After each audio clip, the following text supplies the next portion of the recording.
আয়াত তাড়াতাড়ি উঠো, স্কুলের সময় হয়ে গেছে বাবা। উঠো উঠো উঠো। আম্মু আমি এই ঠান্ডায় কোথাও যাবো না, স্কুলে যাবো না। তাড়াতাড়ি উঠ, না হলে কিন্তু তোর আব্বু এসে গায়ে ঠান্ডা পানি ঢেলে দিবে।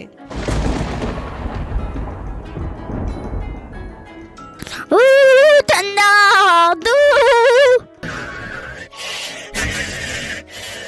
যাও তাড়াতাড়ি কাপড় চোপড় খুললে বাথরুমে যাও, গোসলে যাও। ও আম্মু আমি আজকে গোসল করবো না, অনেক ঠান্ডা লাগতেছে। একদিন গোসল না করলে কি হয়? হ্যাঁ, কিচ্ছু হয় না। খচ্চর কোথাকার, একদিন গোসল না করলে কিচ্ছু হয় না, কিন্তু 7 দিন গোসল না করলে কি হয় বল? তুই তো 7 দিন ধরে গোসল করিস না। তো গোসল করা লাগবে কেন? চল এক্ষুনি গোসল করবি। আইডিয়া, তাহলে কাপড় পরে গোসল করি, তাহলে আর শীত লাগবে না। কে বলছে তোকে এগুলো আজগুবি কথা?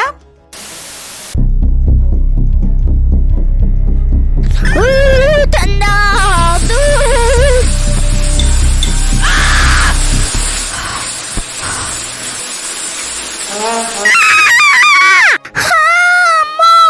আমার নিন্নু নাই হয়ে গেছে।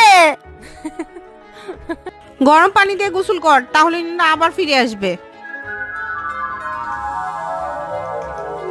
কমর করো নাই কেন? এবার হাত পাতো। ম্যাম প্লিজ, শীতের দিন না মারলে হয় না? শীতের দিন মারলে হাত ফেটে যাবে না?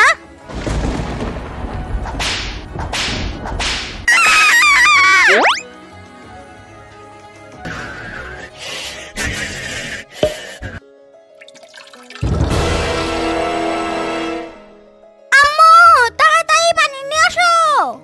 কেন, কি হয়েছে?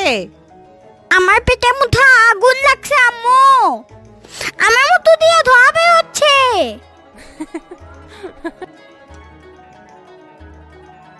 আয়াত তাড়াতাড়ি ঘুমায় যাও আব্বু, সকালে তোমার আব্বু খেজুরের রস নিয়ে আসবে। ওকে আম্মু, কিন্তু খেজুরের রস কি খেজুর চিপে চিপে বানায়?